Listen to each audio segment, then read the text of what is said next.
So the next to ask is Senator T.G. Guingona, sir. Thank you, Mr. Chairman. Mr. Chairman,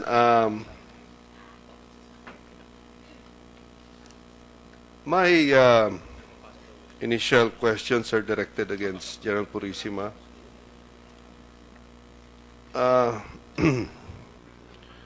General Purisima, let me read again the text that you sent President Aquino on 5:45 a.m. Sir, good morning. For info, SAF elements implemented OP plan against high-value targets. As of now, sir, results indicate that Marwan was killed and one SAF trooper wounded. The body of Marwan was left behind and pictures were taken. The troopers are now withdrawal phase and progress report follow. So, ang report niyo po, one was wounded. One SAF was wounded. Madam Chair, Your Honor, that was my report, Your Honor. Yes. Then, of course, President Aquino later on replied, why was it left behind? Referring to the body of Marwan and the two other targets. He was asking about the two other targets. Correct? Yes, Your Honor. Now, then thereafter, you texted him. Sir, accordingly, when the nearest target from the line of approach is M1, when they hit the primary target, the other house where Basit Usman was located with other elements reached and fired at the troopers. Okay. Ito. There were about 15 to 20 armed elements. It was about 4:30 a.m. and it was decided that they pull out after gathering pictures and evidence. They were not able to reach the secondary target. Sir, 15 to 20 ang report mo. Yes, Your Honor. Okay. So sa first text, one trooper wounded. Sa second text, 15 to 20 ang kumakalaban. Yes, Your Honor. Okay. Sagot later on ni President Aquino, if I remember correctly, 160 SAF troopers were directly involved in the operation. Okay? Plus provisions for other PNP and AFP units to assist. Okay? Then he talks about the terrain. And then, why could they not contain and overwhelm the 15 to 20 member opposing force? Okay? Tama? Yes, Your Honor. Okay. I'm rereading this to show that, of course, the reality, what was happening on the ground, was different from what the President knew. Now, what was the source of knowledge of the President at this time? The source of what the situation was the text messages of General Purisima, which we know by now was totally different from what was happening on the ground. So at that time in the morning, there was only one SAF trooper that was wounded, according to General Purisima's text. Number two, ano pang alam ni Presidente Pinoy? Ang lumalaban, 15 to 20 people. Again, regardless of what is the reality on the ground, remember, this is what the President knew based on the text. So 15 to 20 lang ang kumakalaban. Tapos ang puwersa na kumakalaban sa 20, 160. Okay? 160 troops plus. I'm doing this to show because there was an intimation kanina that the President did not care.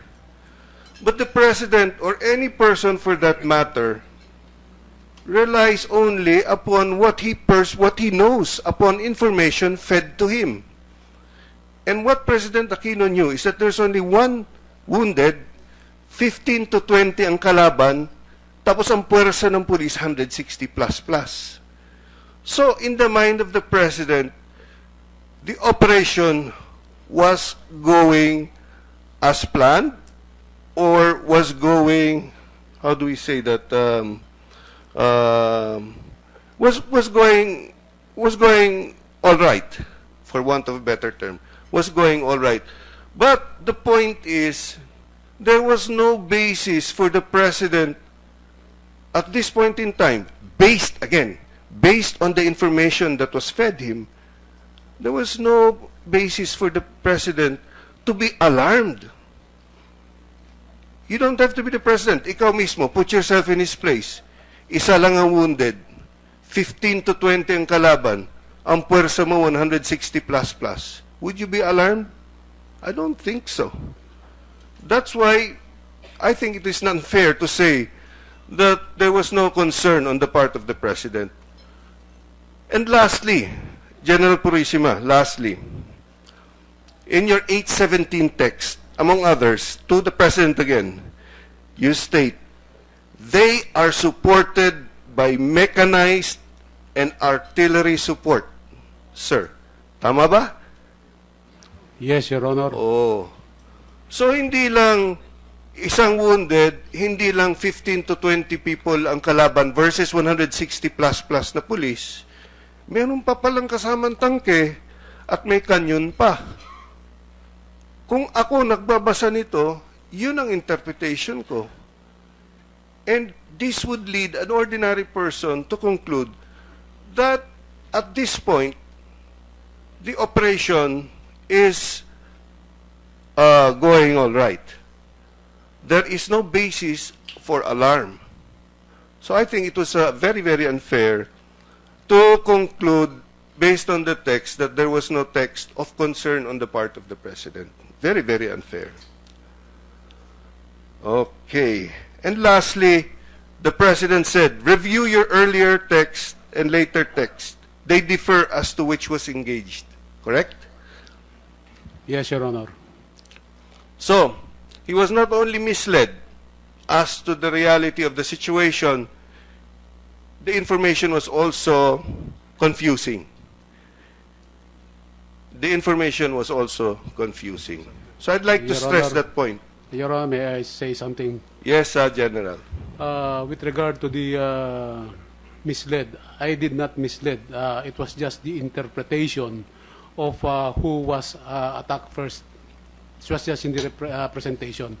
The attack on Marwan and Basit Osman, that was the only difference. Yeah, you addressed that in a later text. Yes, Your Honor, but Yes. I did not mislead the President. All right. All right, General.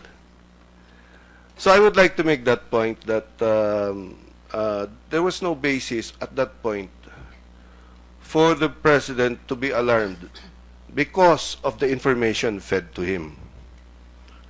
Okay.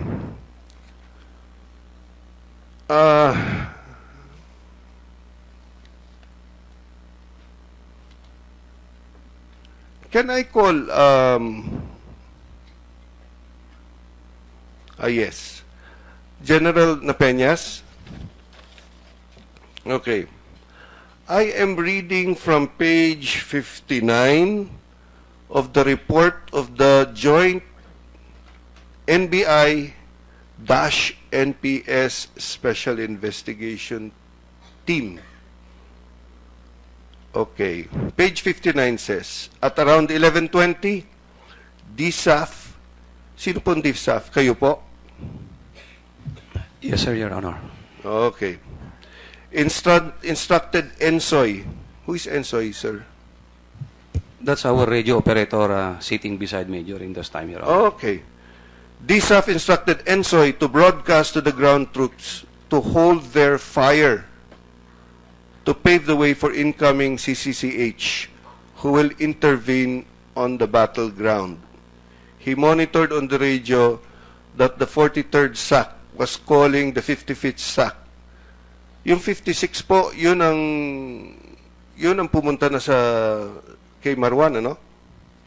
No, sir, Your Honor. The 84th Seaborne, they were the Yung main, 84th, ito yung nasa likod, yung, anong tawag niyo dyan? yung support element. Support or yung, elements. Yes, Okay. sir, Your Honor. That they are on their way to reinforce, but they do not know the latter's location. The 55th SAC replied that they will make a let's go fire for them to be located. Correct? Yes, Your Honor. Okay.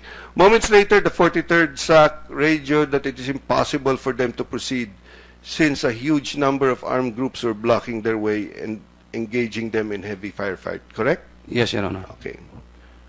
After an hour, Razor called up and was asking for reinforcement and the location of 84th. He repeatedly called and asked desperately for reinforcement. At around 1 p.m., Razor called up saying, "Mauubos na kami." His radio then went silent. Ensoy tried to contact Razor again but did not get any reply. Sino po si Razor? That's Police Senior Inspector Iranya. Rania. And sinasabi niya dito, mauubos na kami. Then his radio went silent. Correct ba? Yes, Your Honor. At around 1:30 p.m., the DSAF instructed Ensoy to broadcast to all troops in their field to cease fire because the representatives of the CCCH are on their way for mediation. Correct po ba? Yes, Your Honor, because there was an earlier text message from General Purisima to hold on to your position and not move forward so that it will not be misconstrued by the opposing forces that we are continue on the reinforcement or attacking them, Your Honor. That's why the order is to cease fire and to hold on to their position.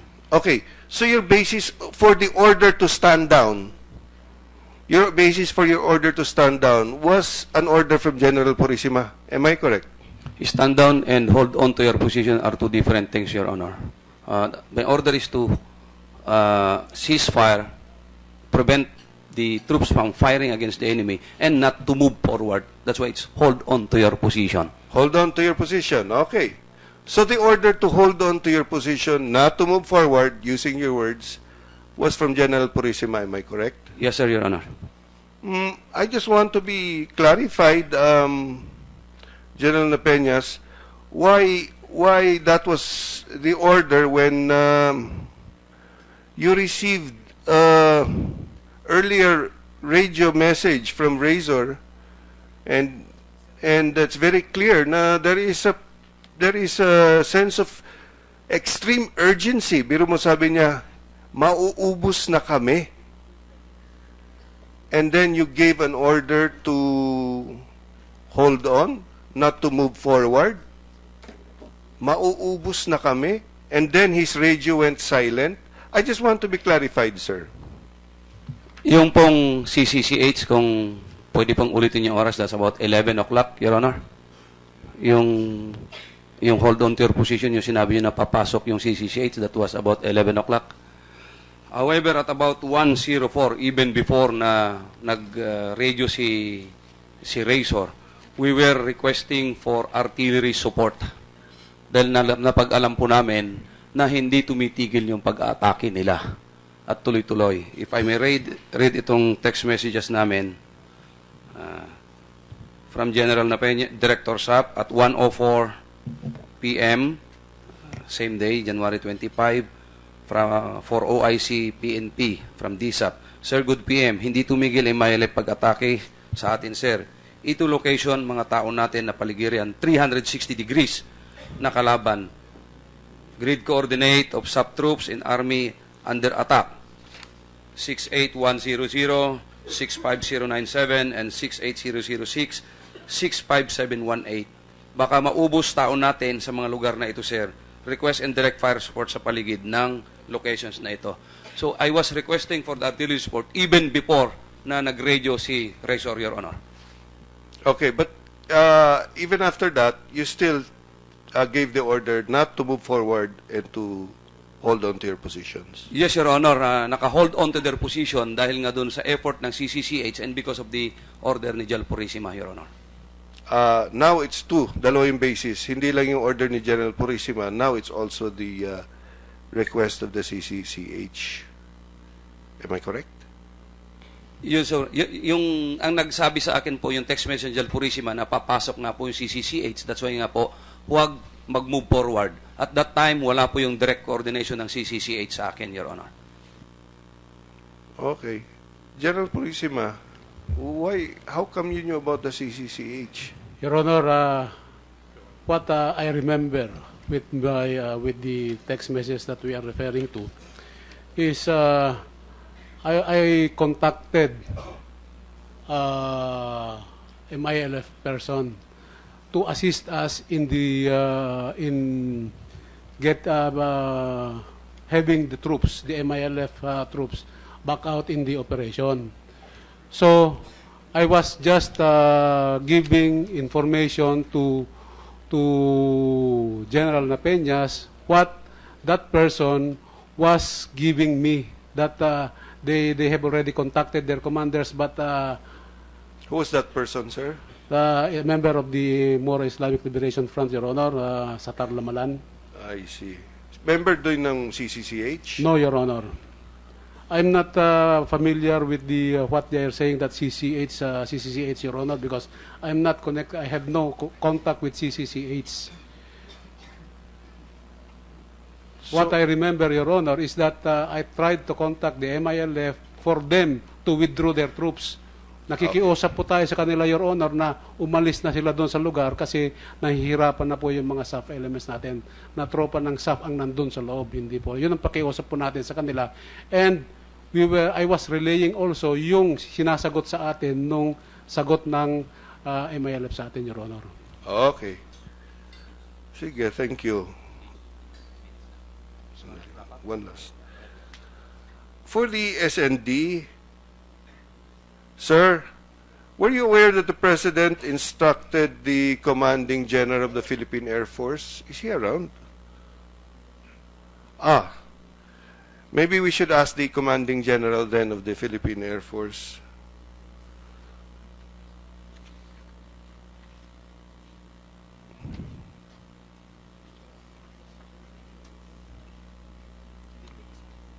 Pa-oath mo na lang?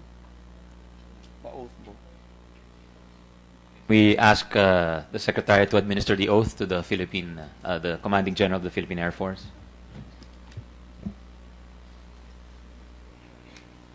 Please raise your right hand, sir.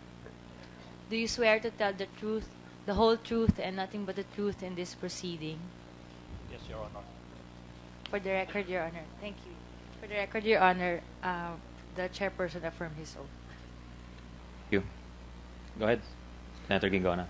Sir, ano po nangyari nung nag-board yung presidente at anong sinabi niya sa iyo when he boarded the plane for Zamboanga? Your Honor, a few minutes before he boarded the plane, I was the one who escorted him to the aircraft. And before boarding, he asked me if I was aware of the operations against Marwan in Maguindanao, and if there are any updates.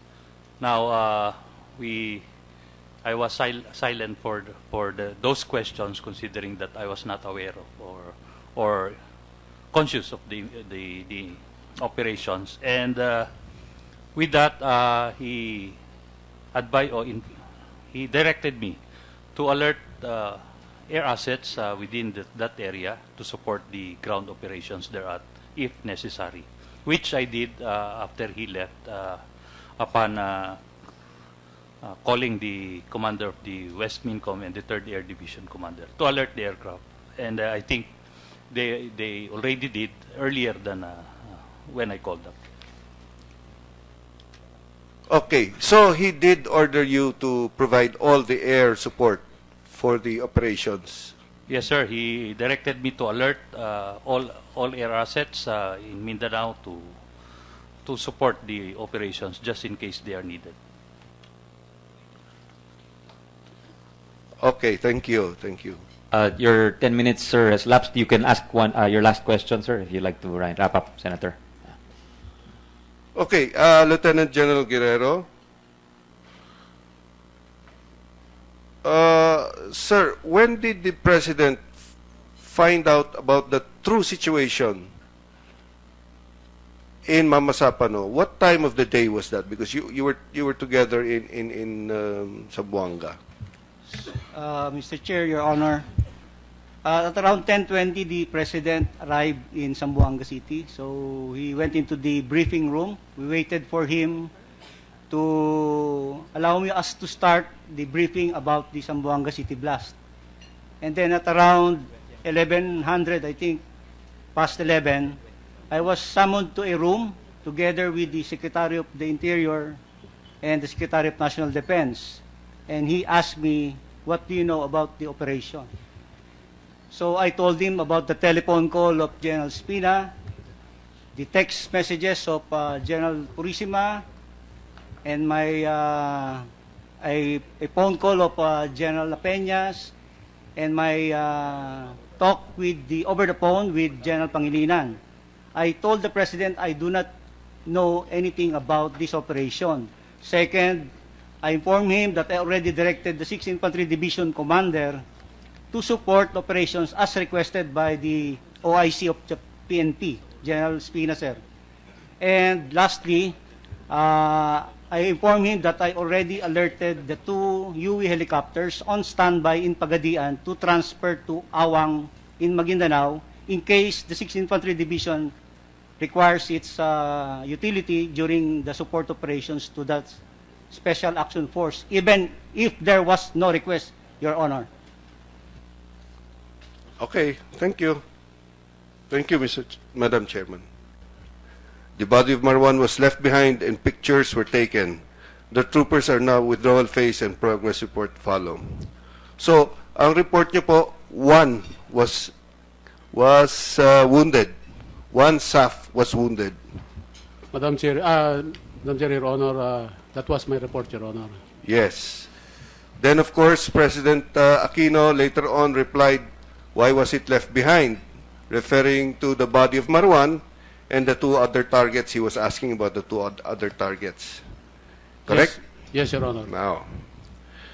Then thereafter, you texted him. Sir, accordingly, when the nearest target from the line of approach is M1, when they hit the primary target, the other house where Basit Usman was located with other elements reached and fired at the troopers. Okay. Ito. There were about 50... So the next to ask is Senator T.G. Guingona, sir. Thank you, Mr. Chairman. Mr. Chairman,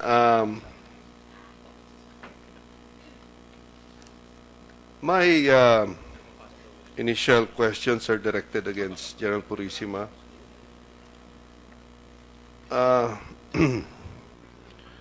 General Purisima, 15 to 20 armed elements. It was about 4:30 a.m. and it was decided that they pull out after gathering pictures and evidence. They were not able to reach the secondary targets. Sir, 15 to 20 ang report mo. Yes, Your Honor. Okay. So sa first text, 1 trooper wounded. Sa second text, 15 to 20 ang kumakalaban. Yes, Your Honor. Okay. Let me read again the text that you sent President Aquino on 5:45 a.m. Sir, good morning. For info, SAF elements implemented O plan against high-value targets. As of now, sir, results indicate that Marwan was killed and 1 SAF trooper wounded.